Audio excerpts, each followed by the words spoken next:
Thanks. John Hyber, State Controller's Office. That's correct. It's about 710 funds, accounts that we have in the State Treasury, special funds and such. And we currently have approximately $20 billion available for borrowing from those accounts.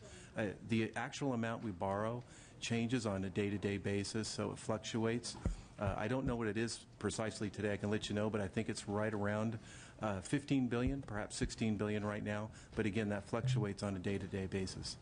Okay, so deferring these payments, from what I gather, the reason we're going to payment deferrals is because, in fact, we don't have enough to borrow internally anymore out of 700 and whatever accounts. That is to some extent that's true. What we are facing in the current year, for example, is when we catalog all of our resources that are available to borrow, including the RAN and the borrowable funds, we come up with an available amount. And in the month of April, actually on the very first day of April, we have almost 500 million available in available resources to pay our obligations.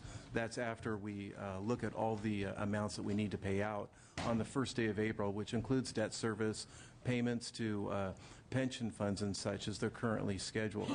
And so after we pay all that out on April 1st, which is traditionally a day of the year when we have high expenditures on that day, and also during the month of April, the very first part of April is traditionally a lower revenue part. I used to work at the State Treasurer's Office in the Cash Management Division, and I remember we used to watch cash closely that time of year. Because cash typically comes in. I, for example, owe some taxes this year, and I'm going to be sending my check off right around the 10th of April. So a lot of the cash comes in right around the 15th or shortly thereafterwards. So what we see in April is a bubble of cash that comes in, usually starts really picking up just after the first several days of April, and we'll push out until about the 17th to about the 23rd, where we get most of that cash in, are able to deposit it into Okay, I have additional questions. Sure. What happens if this doesn't happen? At what point do projects actually shut down? Well, as the treasurer noted, I'm one of the technicians down in the engine room making sure that things are running smoothly. When it comes to projects themselves, I would defer back to the treasurer.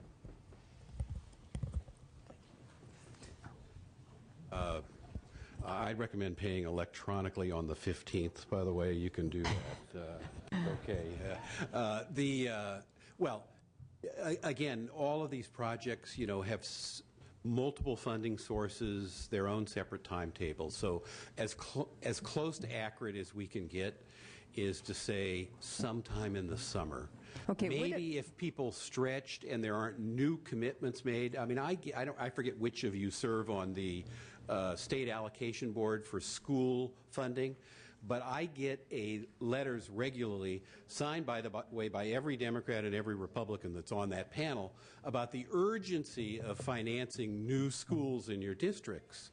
That's the kind of thing that can get postponed. Yeah, I know. The problem that I'm having with all of this is that we haven't seen any attempt for any internal discipline in this House at all. So now we borrowed from all of our internal accounts. We've maxed out on our RANs.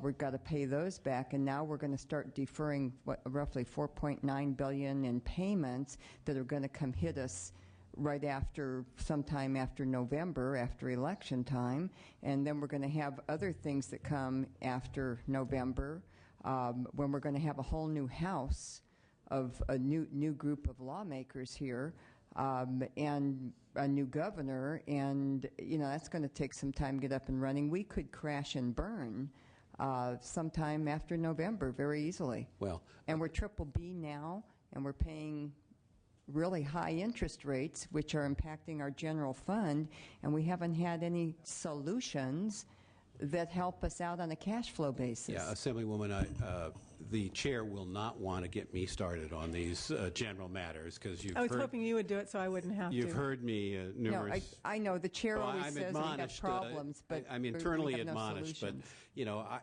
first of all, I don't disagree about the need to have balance. I'm the banker, and it's been 13 years since we had an old-fashioned cash flow balanced budget.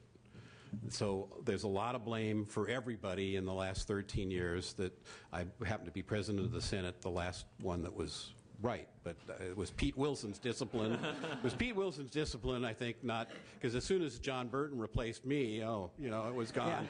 But It's all downhill after but we're trying to get people to, we understand that there are very serious philosophical disagreements among our. But cash flow is not philosophical. And we're trying to say this is a technical matter. It's not putting bills off like for months and months and months until the election is over. And I don't think you should characterize No, it that way. it's not putting bills up, but it's deferring and accumulating more debt. It's short-term cash management. That's what we're trying to talk about. Is we want to say to the world, yes, we understand our credit rating is worse than Kazakhstan. It's not fair, but it's what it is. And if we demonstrate as a state that we're managing our affairs competently, which frankly is going to take a whole lot more than cash management, but cash management, one little piece of the puzzle, it'll be good. That's all we're trying to say on this side of the table. Okay, well, I On appreciate. the other side of the table, I appreciate. there are bigger I- things to talk about. I appreciate your honesty. We are out of cash, which is why we're deferring from all of these accounts. And I appreciate that. We borrowed everything. We're in hock up to our ears and into perpetuity. And so I think if projects shut down, it's because we've taken no serious steps in the state to help remediate the problem. As the elected one over Thank here, you. I'm probably the right one to try to maybe at least put a little perspective on it. And, partly I am bothered, Madam Chair, when I, see the newspapers that compare us to Greece or, is California bankrupt and all, We're not bankrupt. We're not going to be bankrupt. This is the 8th largest economy on the planet. Greece is 2% of Europe's GDP. Now, if we were just to compare, because that's the comparison some like to make, our annual budget deficit is 1% of our GDP for California. Greece, it's about 15. Our accumulated debt is 3% of our GDP. The United States of America is 10. Greece is about 115% of their GDP. So it's and you didn't say Greece, so I don't mean your comments, Assemblywoman, but as a general matter, we're doing well. Where we get hammered is being one of the 3 states that requires 2/3 budget vote, and whether that's good or bad. I express no opinion currently on whether it's good or bad. The summer shutdown every year, year after year after year, is such bad optics that it's costing our taxpayers hundreds of millions of dollars in added costs to borrow. Now, it's avoidable if the political system would agree earlier. Everybody says when it finally gets done, God, we could have done that 3 months ago. Okay, good idea. But, so somehow we got to figure out how to get the 2/3 earlier, if that's the requirement, and not have these unending problems that cause the headline problems in the summer and the bad ratings. Thank you very much for that perspective. I appreciate it. Mr. Monning and then Ms. Brownlee. Thank you, Madam Chair. I also want to extend my thanks to the Treasurer for personally joining us today. This is a very important point in trying to reconcile our budget deficit. California is not alone. The worst recession ever to hit this state in this country.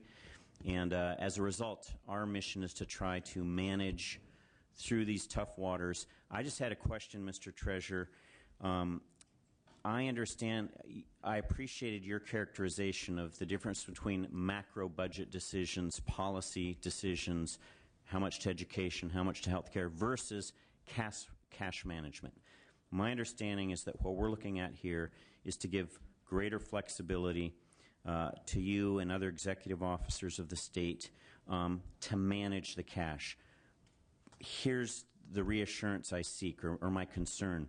When I look at some of the categories for deferral, K through 12 apportionment, supplemental security income, state supplementary payments, SSI, SSP, and the list goes on. But certain vulnerable members of our society who are dependent upon these payments, will these deferrals have any direct impact on somebody receiving a monthly payment, or is it caught up more in cash management? Welcome back, Eddie.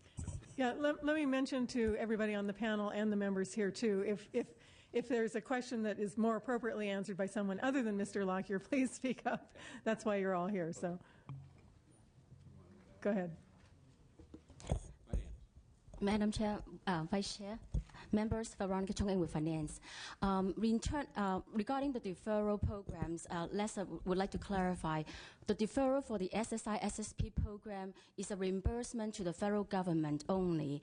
The federal government will continue to pay the individual recipient.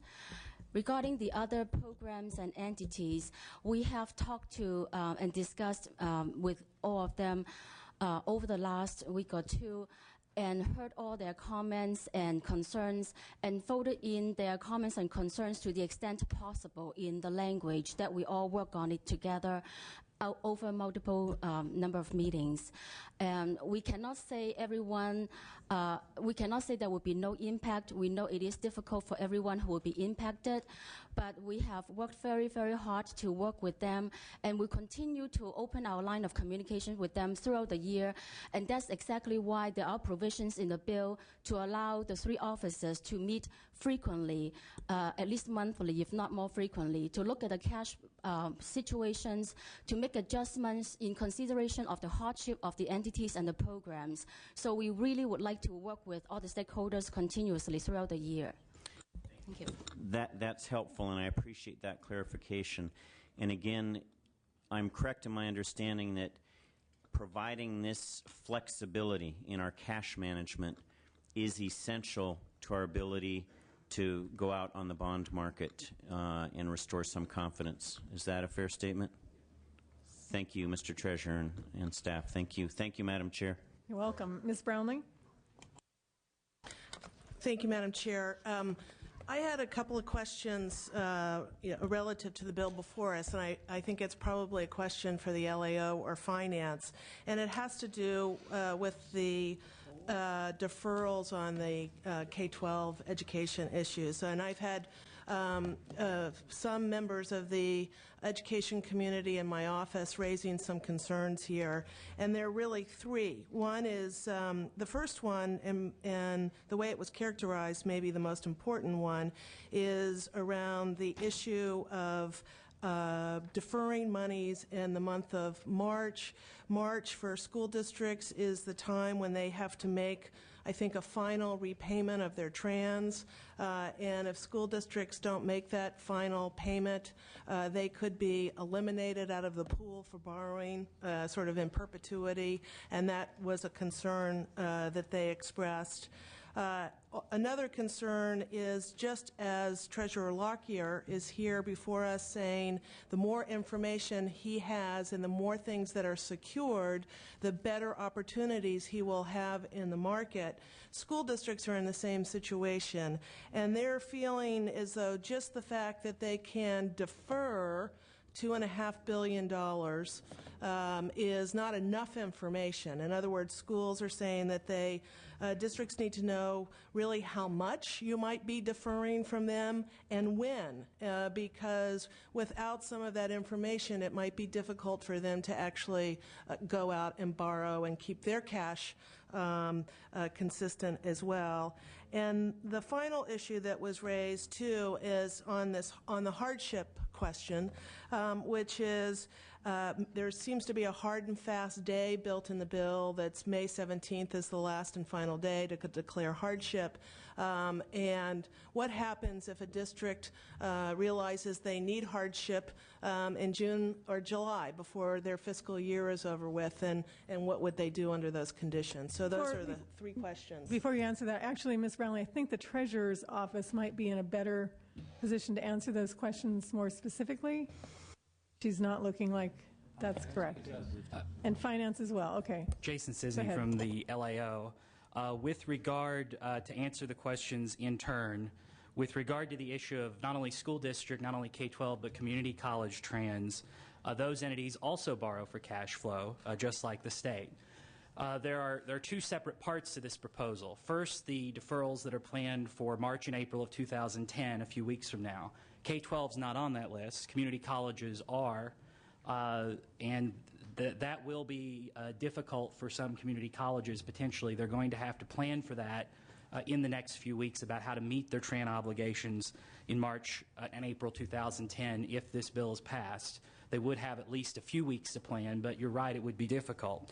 With regard to 2010-11, there would be potential deferrals for both K-12 and community colleges, and essentially those entities would need to upsize their trans, upsize their borrowing from county treasuries in order to account for the cash flow deferrals that would be possible here. Well, they're just talking about actually being able to make that last and third critical payment in March. Correct. That if they don't, would preclude them from being able to They would need to again. upsize their trans to meet their cash flow needs, and/or they would need to work within their pools organizations and structure their trans in a way to make it compatible with their cash flows. So they might have to do some changes to how they ordinarily run things, including managing their cash resources differently. So that would be an effect. It would be a difficulty and a challenge for some school districts.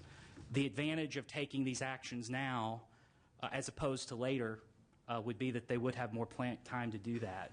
Unfortunately, the choices before you, you're probably going to have to delay these one way or another, now or later. There's not really a lot of alternatives that the legislature has available. On point number 2, the legislation actually is fairly specific about when the deferrals could happen. School districts probably would need to plan in 2010-11 for the entire $2.5 billion being deferred during the time periods listed. They would be prudent to make that assumption. So I think that the bill is actually fairly specific. It does give flexibility to the 3 offices to reduce the total amount of the deferrals below the $2.5 billion for K-12, for example, if the cash flow situation allows and if the hardship demands merit it. With regard to the hardship provisions you mentioned, you're right. It does have a specific date, I believe. If you would like, the legislature could amend that date to give more flexibility to districts. I do think, though, that the language is, as it's written, is broad enough to give the 3 offices the ability to consider hardships that may be raised during the year. It was crafted so that that was one of the criteria that the 3 offices would have to consider.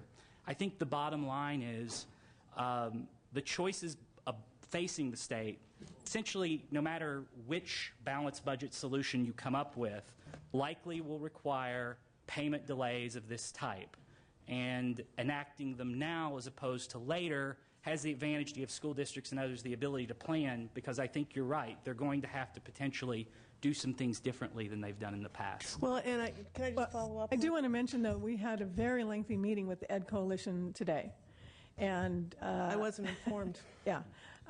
There were numerous folks here that were in the meeting. If somebody'd like to pipe in and add to that, perhaps you could do that to talk about what was discussed and how we're getting to the solutions that we need to get to. Because Ms. Brownlee has some concerns that I think can be addressed here. Okay. Go ahead. Thank you.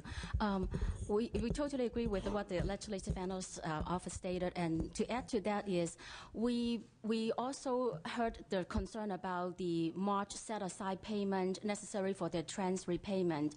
And among the 3 offices, unless the revenues or other situations change drastically, we do not foresee the need to defer the last payment beyond late April. We understood if we could make our best effort to make the last deferral be paid by late April, that may be a lot more manageable. So we are committed to working with them to make it workable for them and while still help the state at the same time.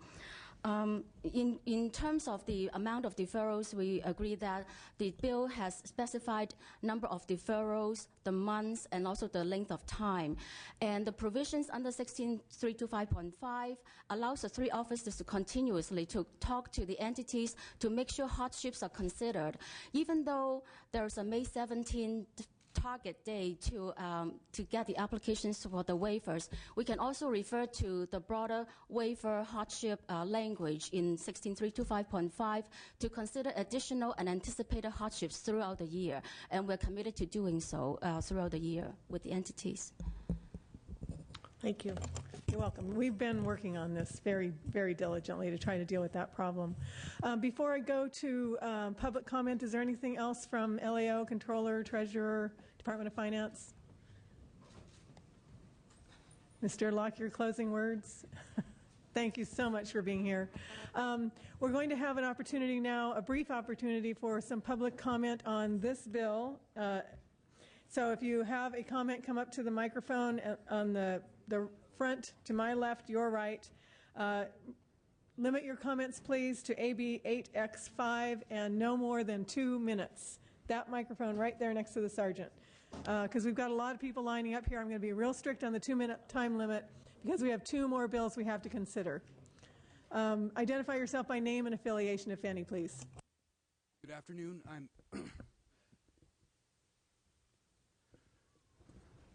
Good afternoon. I'm Eric Skinner with the California Community Colleges. We're here to express our concern, particularly around the current year March deferral. I think some of the issues were alluded to in the earlier testimony, but we're picking our battles here. The bill also has $300 million worth of budget year deferrals for the colleges.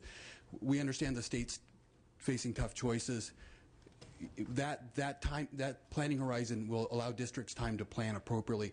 This deferral in March of the current year, we're deeply concerned about. The colleges are already wrestling with over $1 billion worth of deferrals in the current budget structure. That's over 17% of our ongoing funding. And a March deferral in the current year gives the districts very little time to plan. Most districts already have reduced cash flow during that period because property taxes have not come in yet in the spring. At least 25 of our community college districts have tax revenue anticipation note obligations to put cash aside on April 1st. So this delay, which would be as long as a month, would put 25 of our community college districts at risk of defaulting on their trans agreements. And our community college districts are in a pool, so if one district defaults, they all default. And so we're deeply concerned about the current year March deferral. Thank you. Next. Good afternoon. Dennis Myers with the California Association of School Business Officials. Obviously, from the perspective of we oppose all deferrals, we know that's kind of a done issue, so we want to talk about the specifics of this bill to make it work, just as Ms. Brownlee brought up. What we're looking for, and in fact we did talk to budget staff today and yesterday and had great meetings, didn't come away from that with a confirmation that the changes that we're seeking, we came away with feeling that they are workable, but that we really need to come here to make our case to make sure that these changes are done before this bill moves out of committee and not at some other time with cleanup legislation. Primarily, we need certainty. We need to know exactly when these deferrals will be made. Right now, the bill calls for a July deferral, an October deferral, and a March deferral, but there's also language that would allow the deferral to occur either 30 days prior or after those dates. That just makes it impossible for us to plan our cash flow needs at the local level on a strictly cash flow basis, but also in planning our needs for trans. So we'd like you to tighten that language up. It may give the state flexibility, but it really ties our hands, and so we'd really like to see that just be specific as to when those will occur. It would also be very helpful to know the specific dollar amount. We appreciate the cap of $2.5 billion that's in there, but we're not just looking at deferrals that are proposed in these bills. We're also looking at the inter-year deferrals that are in the education code and ongoing, and some of these fall, kind of coterminous with those ongoing deferrals. So if you could be more specific on the size of the deferral, that also helps us locally. And then also, to get specific to the March one, as Ms. Brownlee talked about, that's not the date of our final payment on our trans. That's the date of what we call, it's our initial set-aside payment. And what happens is that's when we start having to set aside by contract. I need you to wrap up. Okay. We need clarity and we need definitive dates and timelines in there. And then lastly, it just makes no sense if on the May 17th deadline for exemptions, if there's language in there that's broader, we would suggest getting rid of that May 17th deadline, and that will be completely workable for us. Thanks. We'll continue working on this. Yes. Janus Norman with the Judicial Council. We aren't as concerned with the current year deferral as we are with the budget year deferral. Our conversations with the Department of Finance and State Controller's Office has some underlying assumptions that we basically assume the governor's budget, assuming that those assumptions hold throughout the entire budget process. We assume that the budget year deferrals should not be a significant problem. But as you adjust those assumptions that are assumed in the governor's budget, courts will have significant cash flow problems in meeting their obligations at the local level. So we wanted the legislature to be aware of that as you move forward. Yes, next. Teresa Tena with the Community College League of California, representing the CEOs and trustees of our 72 community college districts.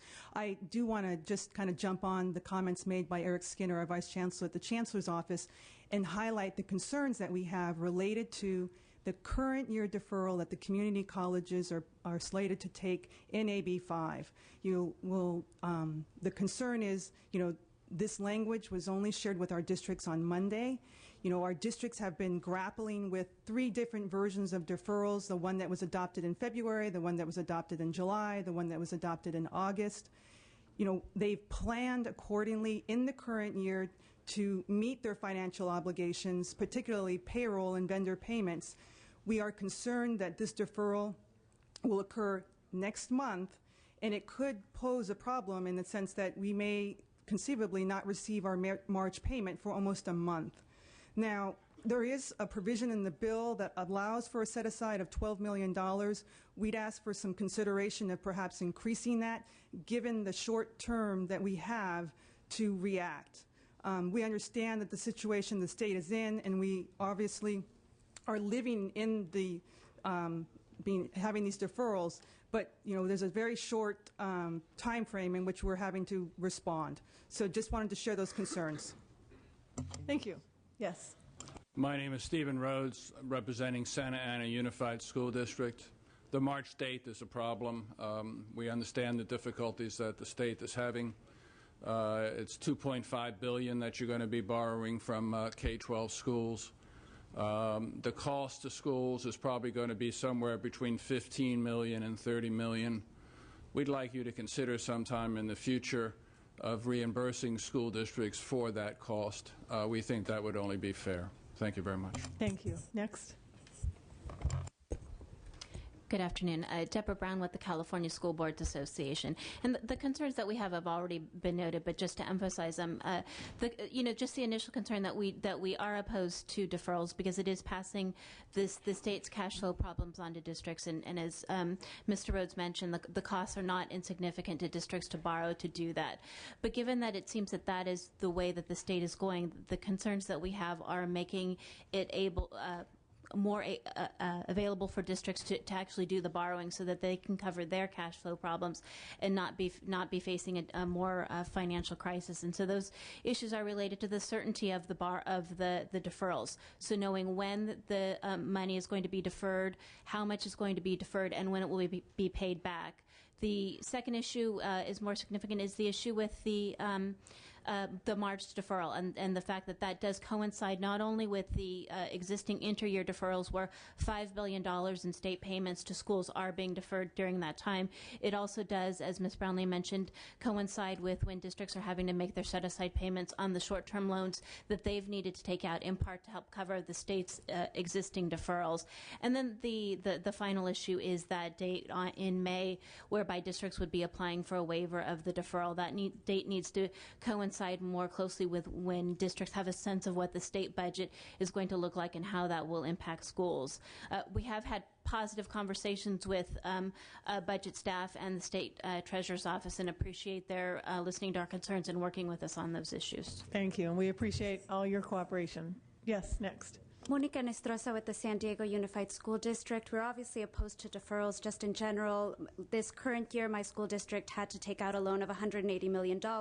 We're paying $3.5 million in interest, which is money that we can't be using in the classroom, so we definitely consider it in many ways a cut. That said, we understand that this needs to happen, and so we, like the parties before us, want to make sure that it's as workable as possible so that our school doors stay open, and I think in the interest of the legislature, so that districts like my own that are actually in pretty good financial standing don't have to apply for a hardship exemption, and you can actually use us for cash management. For that to happen, the things that need to we would like to see reflected in the bill for it to be possible are the certainty in terms of the amount and the certainty in terms of the timeline. Thank you. Thank you. Next. Thank you. Mike Ricketts with the County Superintendents of Schools. We share the views that you've already heard expressed, so we would just ask for some specific amendments. First of all, relative to the need to have certainty when we go out to the bond markets in order to get a tax revenue anticipation note. This bill does not provide that. This bill has a lot of flexibility on the part of the state. It creates a lot of uncertainty locally in terms of what the amount will be and when it will start and when it will end. So what we would like to have as an amendment is that you include in the bill a requirement that the control agencies, the State Department of Finance, State Controller, and State Treasurer put out a joint statement no later than May that says how much will be deferred, when those deferrals will occur, and when they will be repaid. So that then will give us some certainty that we can take to the bond market when we go out for a tran. We would like the same thing to happen in November for those deferrals that will occur in the second half of the fiscal year. So for the first half of the fiscal year by May, second half by November. That allows us to size the trans appropriately. It allows us to try and get competitive rates in the market by reducing the uncertainty that we're going to have. The second thing, you've heard about the May 17th date. For those districts that may be so impacted by this deferral and cannot borrow and therefore will be driven into cash insolvency, you need to know that right now, under the existing deferrals that aren't the subject of this bill, beginning in February, we start with a $2 billion deferral that grows to over $5 billion that is not paid to schools by June of each year, and we do not receive until the next fiscal year. So schools are already cash starved towards the end of the year when they need to start to repay trans. So what we're saying is we need the ability for those few school districts, and we think it's going to be few, that will end up in cash insolvency, which means they come to the state for an emergency loan in order to get through that they have more than just the May 17th deadline in order to come in and ask for an exemption to a particular deferral. So we'd like to see an amendment that actually provides for request for an exemption can occur up to 30 days prior to the beginning of a deferral. Thank you very much. Yes. Madam Chair, members, Jean Hurst on behalf of the California State Association of Counties. I'm not going to bore you with repetitiveness. Uncertainty, it's critical to all of us, obviously. But I do want to mention to you that we experienced last year delays in payments from the controller, IOUs, and those were far more painful and more difficult to deal with than the cash deferrals before you today.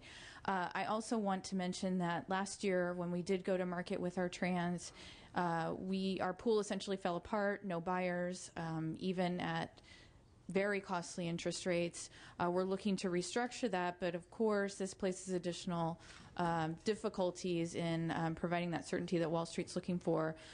We've talked with the folks at Department of Finance. I think they're willing to help us out, but we may need to come talk to you if, in fact, short-term financing isn't available to us again, given the economic crisis and the state budget crisis that's in front of us. So I wanted to alert you to that as well. Thank you very much. Yes. Good afternoon. Deborah Harmon on behalf of State Center Community College District. The district is concerned about the current year deferral proposal, indicating that it will require them to transfer funds with the loss of interest and with the additional fees incurred as a result of those transfers. And further, the budget year deferral, they're concerned about the expense and time involved in that additional deferral proposal. Thank you. Thank you. Good afternoon, Madam Chair, members. Edgar Sasueta on behalf of Los Angeles Unified School District. Ms. Brownlee and my education colleagues already expressed our concerns. I'll just, jump on the common theme of that we're looking for certainty in terms of the amounts and in terms of the schedules.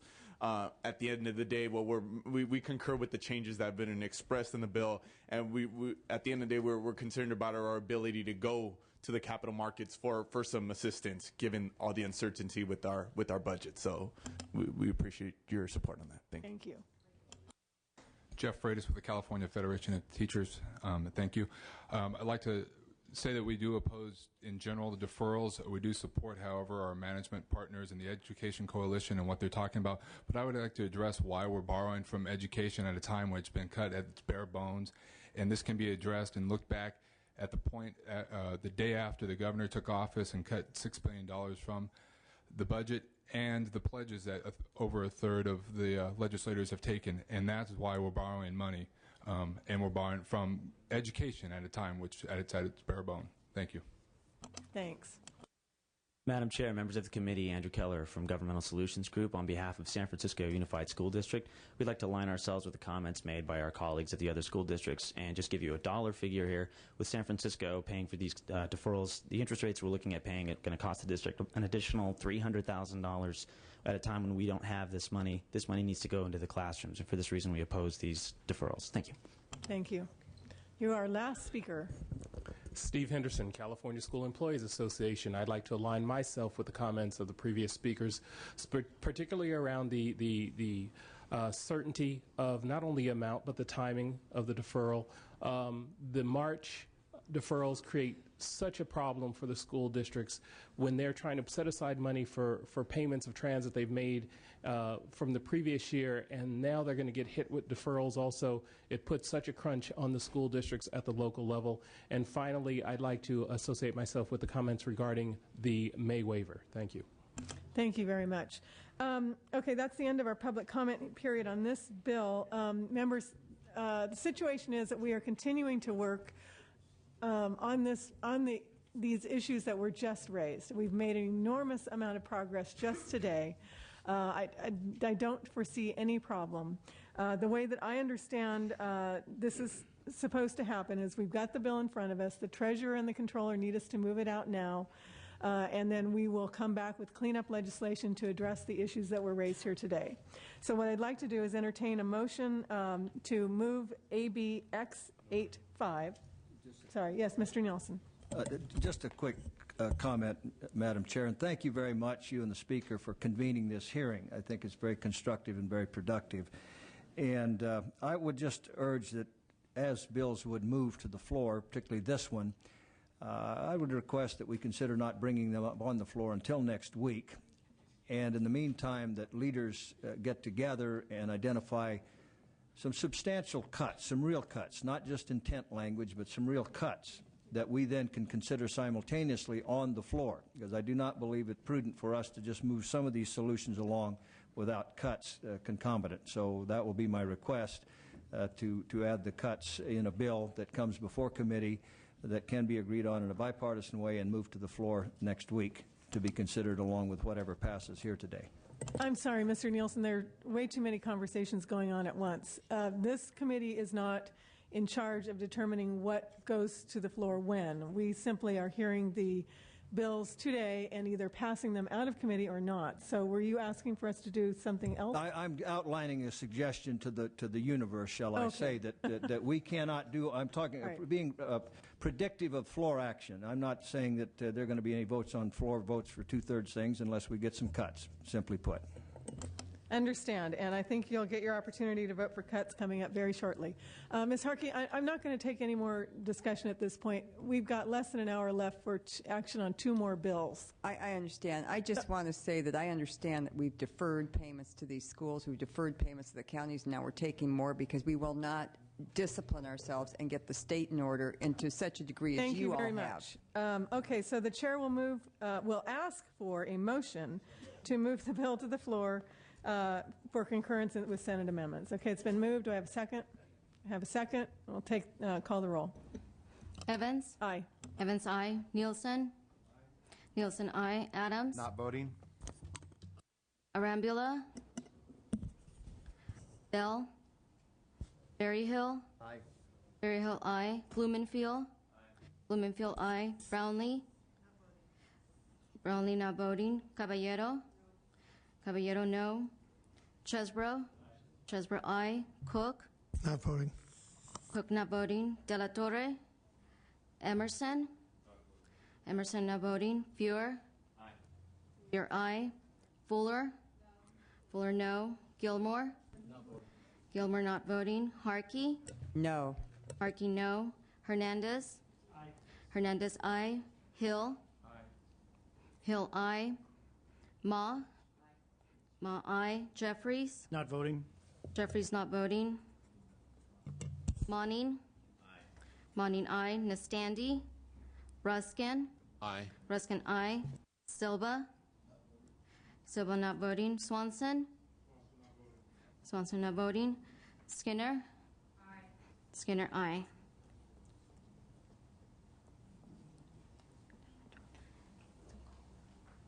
The bill's on call. Let's move on to AB 8X7, environmental pollution. We're going to have a presentation on the bill from Ms. Skinner. And again, being mindful of time, I'm going to try to wrap up debate and public comment and questions on this bill by 3:30. Ms. Skinner? Normally, the presentation would be from down there.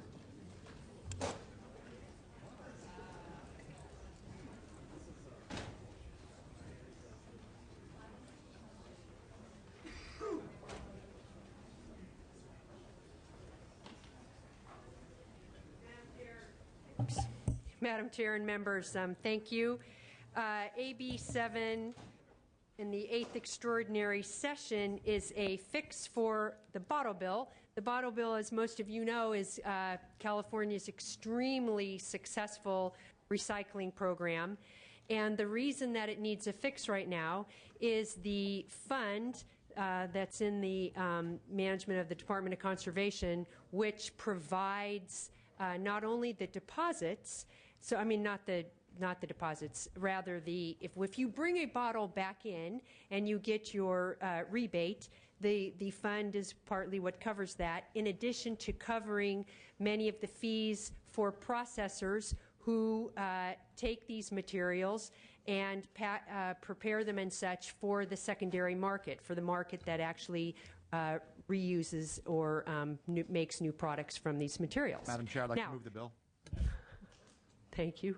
All right, we have a motion and a second. Can you very, very briefly, the fund is empty right now, for partly because state borrowing from it, but also because there's been a big demand increase and some projections were off. So in order to fix it, what this bill does is accelerate the payments so that we don't have to eliminate. We already lost about 500 jobs due to the crisis that we're facing. We don't need to lose any more jobs, and that's why we need this fix. Thank you. I would say at this point we have a bipartisan motion and second, and I think we should call the roll. Evans. Evans, aye. Nielsen. Nielsen, aye. Adams. Aye. Adams, aye. Arambula. Bell. Berryhill. Berryhill, aye. Blumenfield. Blumenfield, aye. Brownlee. Caballero. Caballero, aye. Carter. Chesbro. Chesbro, aye. Cook. Aye. Cook, aye. De La Torre. Emerson. Emerson, aye. Fuhr. Fuhr, aye. Fuller. Gilmore. Gilmore, aye. Harkey. Hernandez. Hill. Hill, aye. Huffman. Jeffries. Ma. Ma, aye. Monning. Monning, aye. Nastandi. Ruskin. Silva. Skinner. Aye. Skinner, aye. Swanson. Swanson, aye. Swanson, aye. Ms. Harkey's vote was not recorded. Did you want to record a vote? Oh, I think I'll go aye on this, thanks. aye. Okay. Bill's aye. Yeah. The bill is out. Thank you you very much. much. Thank you, members. That was nice and quick. Let's go to the last bill, SB 8X4, the Social Services Bill. I believe this is your opportunity to vote for cuts. I am going to just briefly summarize the bill for the members, and then we can go directly to questions and discussions. This is the Human Services Trailer Bill and the Special session. It affects the Department of Developmental Services and Foster Care. There are committee amendments that are being recommended for adoption. The amendments strike sections 1 and 2 of the bill as they relate to the regional center operations. Operations. The proposed amendments remove the sunset extension. So the sunset will no longer be extended in the bill. The deleted provisions would have allowed the suspension of several administrative and case management mandates. The proposed amendment will maintain existing law that contains the June 30th, 2010 sunset date. So regional centers must continue to adhere to caseload ratios, salary and expenditure reporting, and expertise requirements. So that's what the amended bill would do, members. And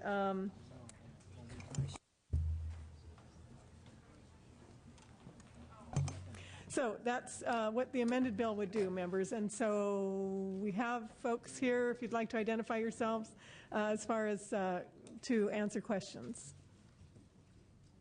Who's here from what department? Sean Martin with the Legislative Analyst Office. And Sun Park with the Legislative Analyst. John Doyle, Department of Finance. And Nick Buchan, Department of Finance. All right, so we have the Department of Finance and the LAO to answer questions. Any questions from members? Ms. Harkey. Where is the federal funding for this? Is this assured, or what are we doing here?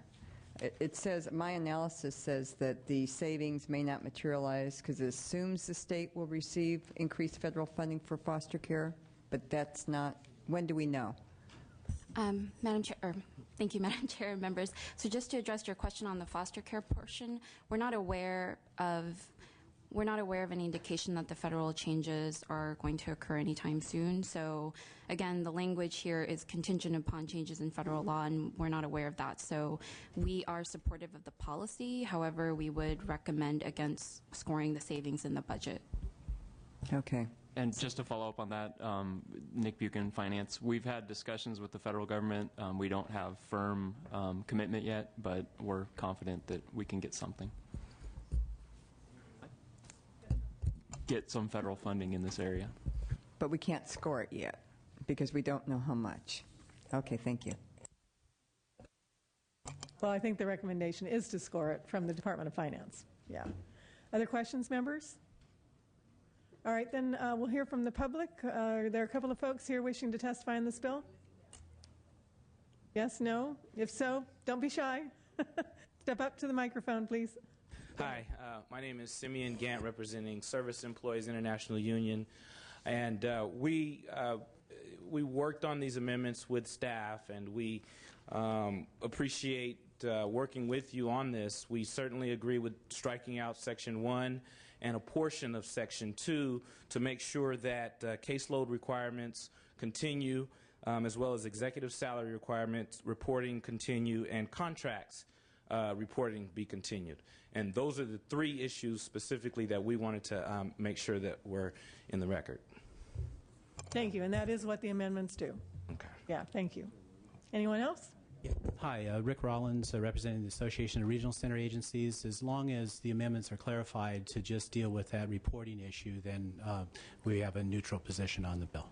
Great, thank you. Anyone else?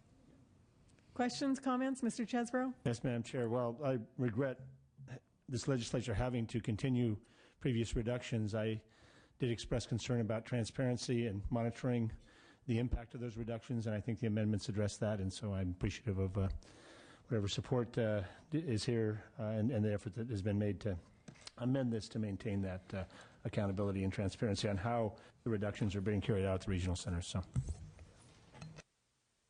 excellent. All right, Mr. Swanson. Yeah, Madam Chair, I never supported the original reduction, and so I don't support the bill for that reason. Any other comments? Okay, then I would like to entertain a motion to move the amended bill to the floor for consideration. It's been moved. Seconded. Call the roll. Evans? Aye. Evans, aye. Nielsen? Nielsen not voting. Adams? Not voting. Adams not voting. Arambula? Bell? Berryhill? Berryhill not voting. Blumenfield? Blumenfield, aye. Brownlee? Brownlee, aye. Caballero? Caballero, I. Carter. Chesbro. Chesbro, I. Cook. Not voting. Cook not voting. De La Torre. Emerson. Emerson not voting. Fuhr. Fuhr, I. Fuller. Gilmore. Gilmore not voting. Harkey. Hernandez. Hernandez not voting. Harkey not voting. Hill. Hernandez, I. Hill, I. Huffman. Jeffries. Ma. Ma, I. Monning. Nastandi. Ruskin. Ruskin, I. Silva. Skinner. Aye. Skinner, I. Swanson. Swanson, no. Swanson, no. The bill is on call. Ms. Brownlee had a comment. Thank you, Madam Chair. I just wanted to say that I had I was recorded as not voting on SB 4X8. I'm sorry, say that again. Yes, I was Not voting on the referral, the cash bill. I can't. X85. Okay, 8.5. And I want to change my vote to an I vote. I feel, having just spoken with your staff, that the three issues I think that the education folks are most concerned about, all three of those things that you're addressing and have made a commitment to address. And so with that, I will change my not voting to I. Thank you. I appreciate that very much, and I also want to express appreciation for your leadership on that issue. Mr. Swanson. Yeah, Madam Chair, and so I understand that this is a work in progress and those issues are going to be addressed. Yeah, we talked about that at the end of the discussion on that issue. We are moving the bill to the floor for consideration. That was the motion. And we are continuing to work on those issues. This gives us a little bit of breathing, or gives the treasurer a little bit more time to get prepared while we work on the bills. Excuse me, on the amendments. With that understanding, I'd move I'd vote to pass the matter on. The Swanson is now an aye on SB I'd move aye. 8X5. Not voting. Mr. Chesbro? I'd just like to express, Madam Chair, some frustration with our friends from the other party who say that they want more cuts, and we put up our votes for cuts on things that we care very deeply about, and they're staying off. I don't really understand that. I guess I would share the same question. All right, any members have any final remarks? All right, if not, then the roll will remain open for 5 minutes for a few people to add on. Thank you all very much.